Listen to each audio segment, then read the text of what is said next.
Hi there, welcome back to A's for Addict. So the last book was book number 23 when my recovery actually started. So now in 23 books I've tried to cover the 20 years of my addiction. There's obviously a lot that is missing, a lot that I don't remember, a lot that comes back to me in pieces.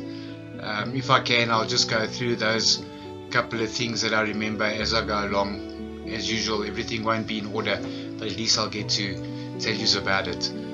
So now I got that call from my friend Daryl to say that he had a job opportunity for me if I don't mind driving for his company.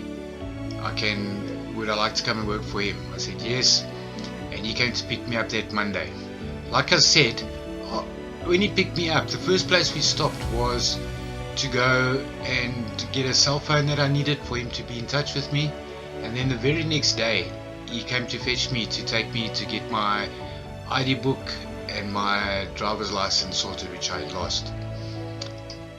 When I left Enoch's Walk, I went and stayed by my mom. My mom and dad were pretty old, so they only had a small little one-bedroom place. I slept on the couch while I was there, which I was quite happy to do, and I was feeling pretty strong. I was feeling strong and confident. I felt like I was on my way to do good things, to do a whole lot better than I'd been doing for the last 20 years. Daryl used to pick me up in the morning and take me to work. For the first week or so he'd done that. I think it was only a week, a couple of days he'd done that. And then it was also a bit far. He was in Kempton, I was in Johannesburg South. You won't believe it if I tell you, in Rosettenville. My mom's place was in Rosettenville, and yet I was managing to stay away from all of that. I didn't think of it much, to be honest. And then Daryl arranged that I use the company bakkie. There was I can't remember what bakkie it was at the time. I think it was a Kia. It was a Kia bakkie. He arranged for me to use that to go home with it and come to work. It just made things a whole lot easier. So from that day, I had a company car that I could use. The first day I went in to meet when I met his dad and his sister, they interviewed me. I felt so awkward and so uncomfortable because they were electrical and hardware suppliers. They done electrical and they supplied construction sites with all their hardware and all their consumables. But when I walked into the offices, I was dressed in basically a suit. I was dressed in a smart shirt and a smart tie. And only when I got there did I realize that it's not that type of company. I didn't really need to be dressed up like that. But I am glad that I did. I believe it showed that I'm more than just an addict, because obviously they knew my past. I know today, which I heard later, they were worried about taking me on. They weren't sure. But yeah, so they took me on, I think, for Daryl's sake. They allowed me to come work there, and I started working there. When I started, they paid me, it was a smallish salary. It was under 10, I can tell you that. As a driver, it would get quite hectic. At that time I was getting to work before 8, and then driving the entire day, and sometimes getting back 6 o'clock, sometimes 7 o'clock, sometimes 5 o'clock. But then usually preparing everything for the next day. So I was never really leaving before 5-6 o'clock to go home again. And this carried on for a while. This was for the good first year that I was there. I was driving for them, and but I enjoyed it. I was out on the road. I was I was just delivering. I was delivering, offloading, loading, collecting things. That's all I was doing. So there wasn't much thinking to it. But yes, I enjoyed it, and I stayed clean.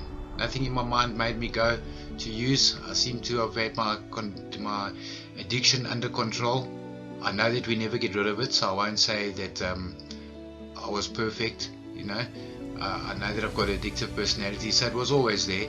But the cravings and the thoughts of going to go and use, I was no longer having them. What I was having at times were dreams. I was dreaming at night that I was using, and then I'd wake up sweating, or I'd actually wake up and for the first couple of seconds feel a bit high, as if I was using.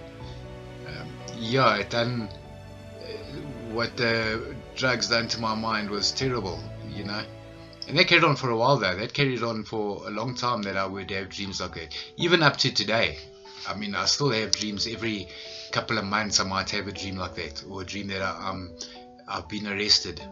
So it's all still there, hidden away in little closets in my mind. All the things that had happened is still there. So yeah, after the first year, they decided to give me a better position. I think I had proved myself sort of in that year. I wasn't a person that stays off, so I had never stayed off. And they asked me if I'd like to run the store. So I moved from driving into the stores. I started being a store controller at that time, you can say.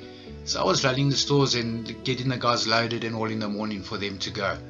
It came with a little bit more work then. It started letting me think a little bit. It started increasing. I started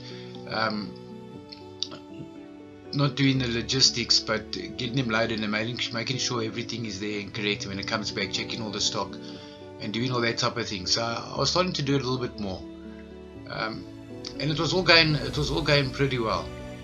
Then I don't know how long it was. I think it was about 2 years. I think in the beginning of 2015 things started going bad for the company. It was more than one company linked, and we didn't receive some payments. I don't know the full story. I'm not going to pretend, and I don't want to talk out of turn. But the company had to liquidate.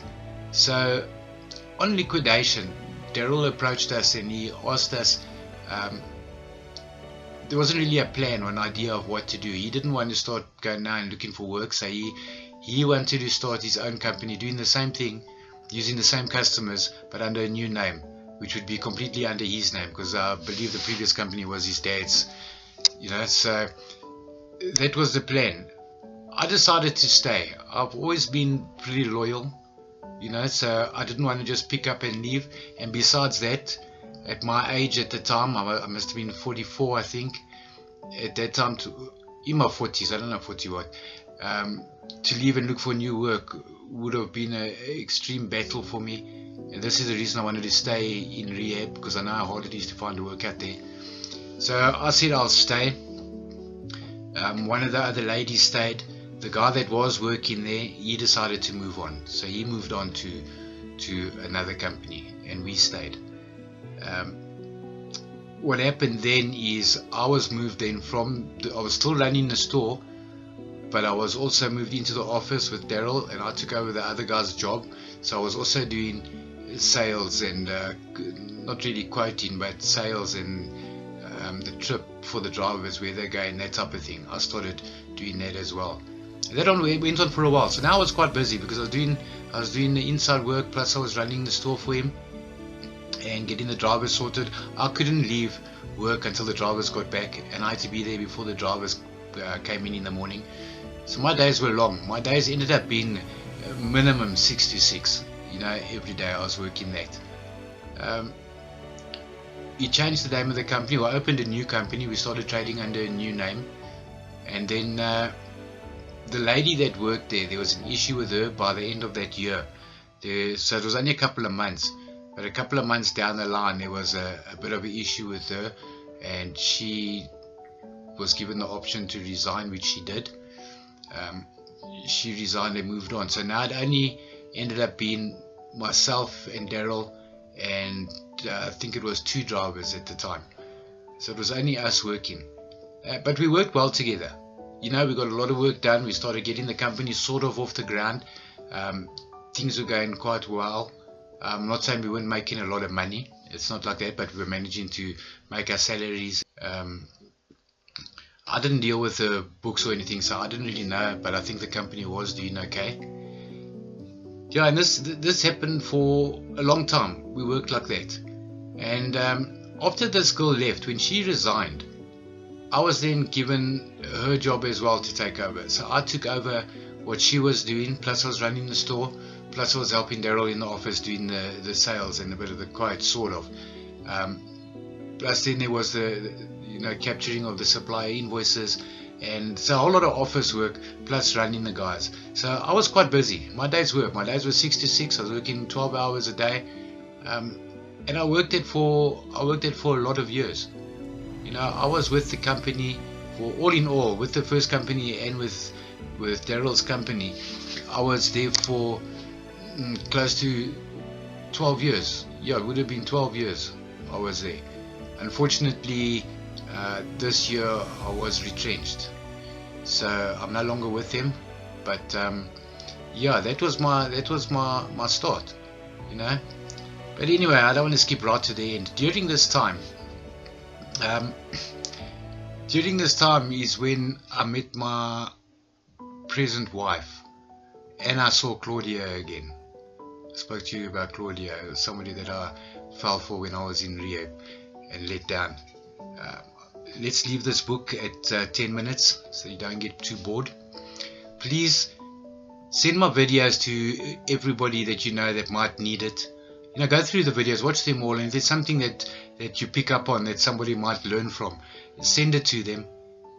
My videos are here to let addicts see that recovery is possible, no matter how many years you've been a user, no matter if you're still in active addiction, no matter if family and friends have all written you off, no matter if you're homeless. Recovery is possible. I'm a great believer in that. I'm proof of that. So that is the reason for these videos. I said in the beginning that I've made this to lift the weight off my shoulders as well, for all the guilt and pain that I was carrying around for all these years.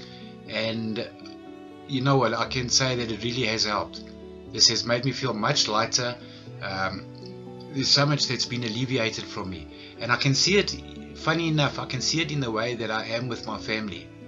I haven't asked my wife about it, but I think if I do, she will see that I think I'm a better person after making these videos.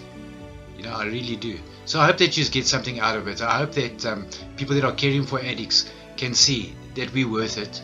Now, don't give up on us. As much as we sometimes look like we deserve to be given up on, please don't. An addict needs you, like I needed my family and would never acknowledge.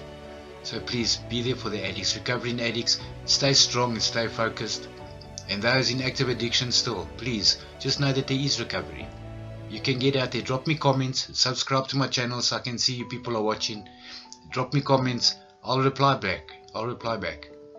Thanks again for watching. Have a good day and stay blessed. Cheers.